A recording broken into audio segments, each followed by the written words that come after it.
Doctor साहब, जैसे कहते हैं कि अमेरिकी सदर डोनाल्ड ट्रंप ने कहा कि गजा में जंग बंदी आइंदा हफ्ते मुमकिन है, तो जल्द सीज फायर होने जा रहा है। देखें, ये एक बहुत अहम मामला है जो कि इतना जिसके कई पहलू हैं, और वो बात हम 2-4 रोज से कर रहे हैं कि इसका ये कैसे ऐलान होगा, दो रियासती टू स्टेट सोल्यूशन भी कैसे होगा।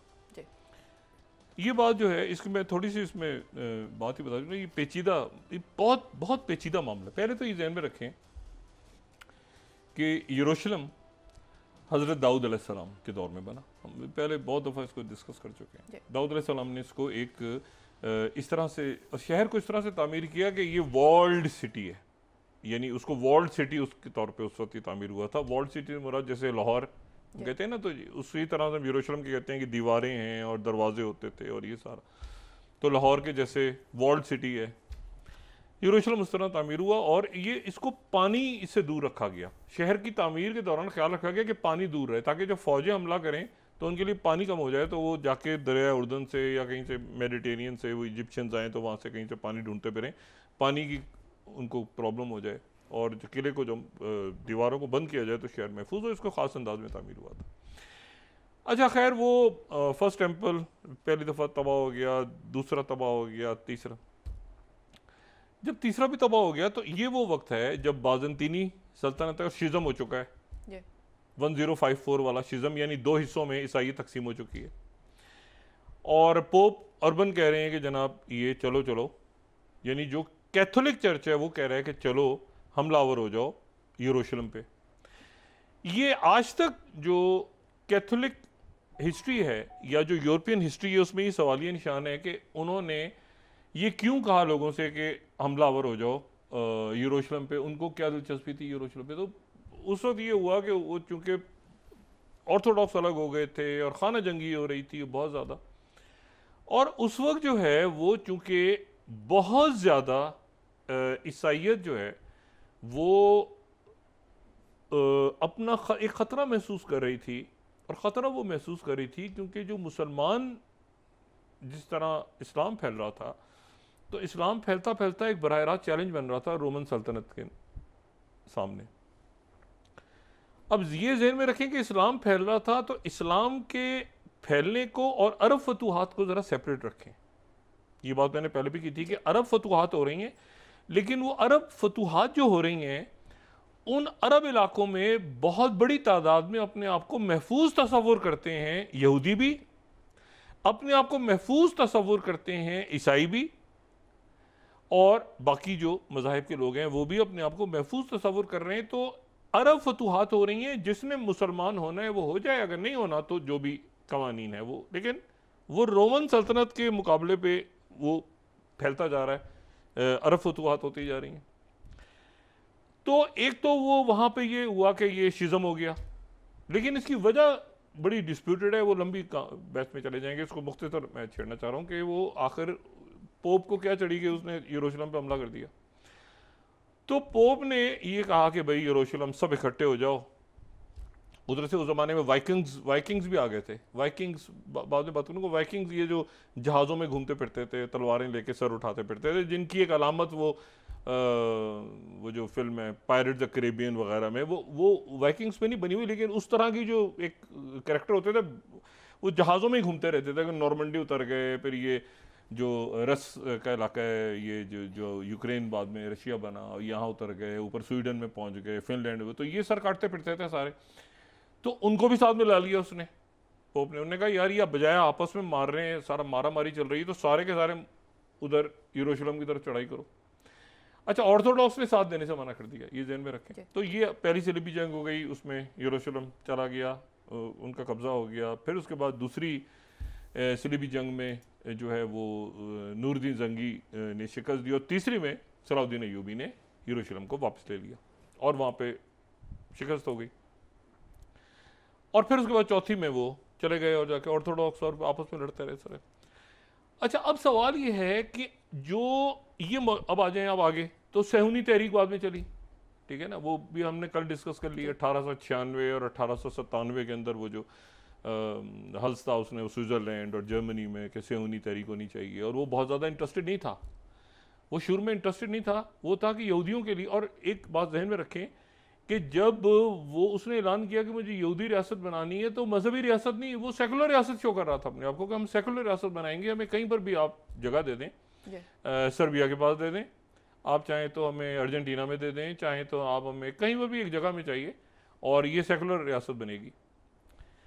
लेकिन दरमियान में ये हुआ कि ये जो बरतानिया के लोग थे उन्होंने कहा कि ये यहाँ से पहले इनको तो फेंको उठा के, क्योंकि जो क्रूसेड्स हैं, सलीबी जंगें हैं, उसमें मुसलमानों से बाद में मुसलमानों के साथ सिलसिला हुआ है। पहले उन्होंने, जो क्रिश्चियंस थे, उन्होंने पहले यहूदियों के सर काटे हैं। वो इतनी शदीद नफरत करते थे यहूदियों से, जो मैंने हिटलर की बात भी की, दूसरी भी, वो कहते थे इन्होंने ये लेके गए हैं हज़रत ईसा अलैहिस्सलाम को सलीब तक। तो वो इतनी शदीद उनकी दुश्मनी थी ज्यूस के साथ। तो यहूदी वहाँ से भाग के जब ये यरूशलेम में, और अब वो जिनको वो किस्सा याद है कि जब हज़रत उमर ख़त्ताब रज़ी अल्लाह तआला अन्हु, दूसरे खलीफा, वो जब फातह यरूशलेम के तौर पे दाखिल होते हैं, तो वहाँ पर वो ईसाई आता है पहले, वो क्रिश्चियन से बाज़ंतीनी है। तो बाज़ंतीनी उनसे आके कहते हैं कि वो चाबी ले लें आप और अंदर आप गिरजाघर में नमाज़ पढ़ें। तो वो कहते हैं कि नहीं, मैं यहाँ नमाज़ नहीं पढ़ूंगा, वरना ये एक रस्म पड़ जाएगी कि मुसलमान जो हैं वो फिर सारे कोई गिरजाघर महफूज नहीं रहेगा। और फिर वहाँ पर एक लो लेवल पे जो है, क्योंकि वहाँ पर बाज़ंतीनी थे, तो उन्होंने ज्यूज़ को बिल्कुल कम दर्जे पे रखा हुआ था, तो वहाँ पे उसको बुला के वो कहते हैं कि कचरा वगैरह यहाँ से साफ़ करो। ये इसी तरह बात होती है, इसी तरह से वाक़या हमारे सामने।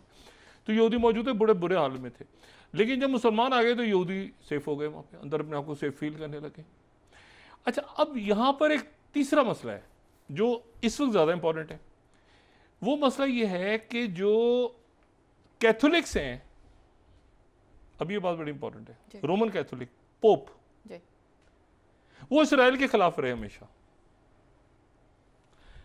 पोप जो हैं उन्होंने इसराइल की मुखालफत की, वो चाहते ही नहीं थे कि इसराइल बने। और आज भी वेटिकन पोप, वेटिकन जो है वो इनके खिलाफ हैं, पोप के, ठीक है ना, वेटिकन जो है वो पोप के खिलाफ है।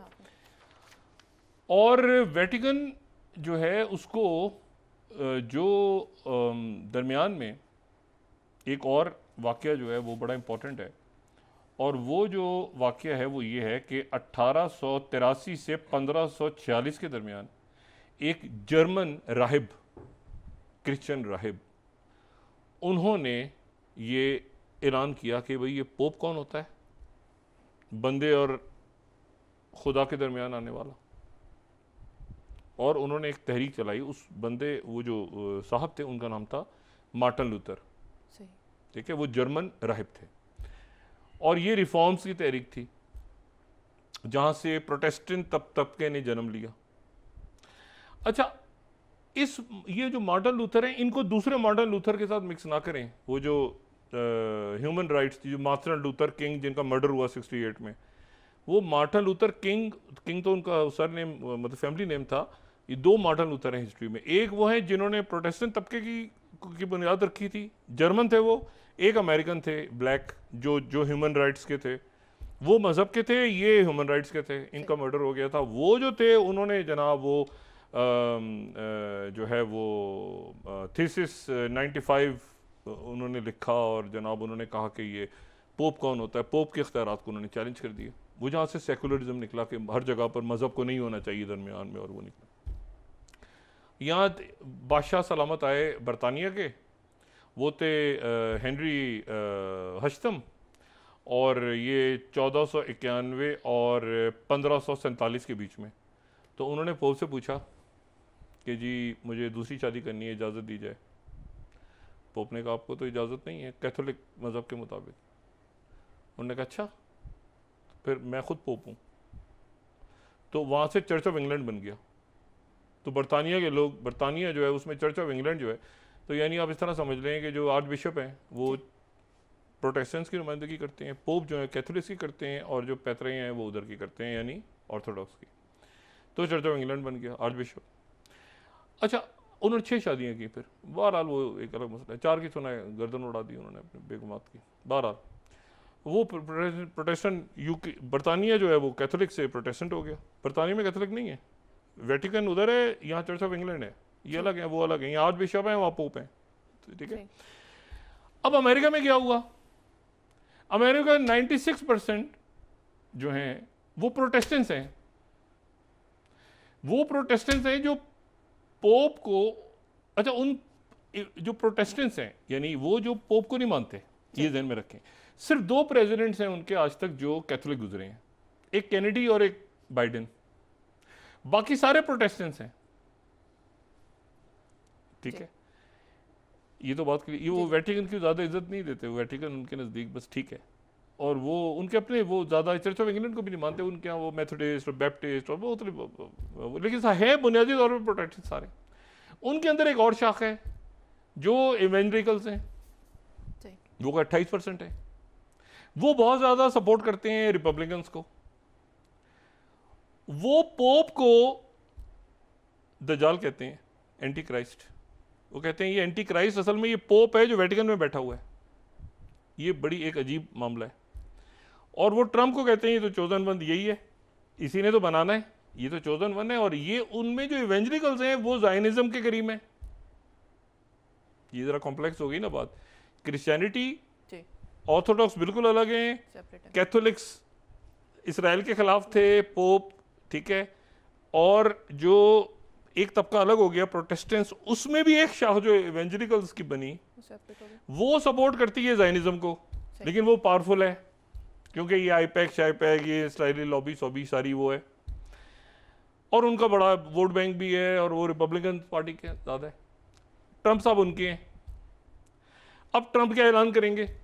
ट्रंप ने तो कमिट कर लिया अरब ममालिक से कि मैंने भाई ऐसा है कि ये ऐलान करना है और ऐसे ऐसे करना है और ऐसे ऐसे करना है और ये करना है सारा। वो यरूशलेम पे क्या ऐलान करेंगे?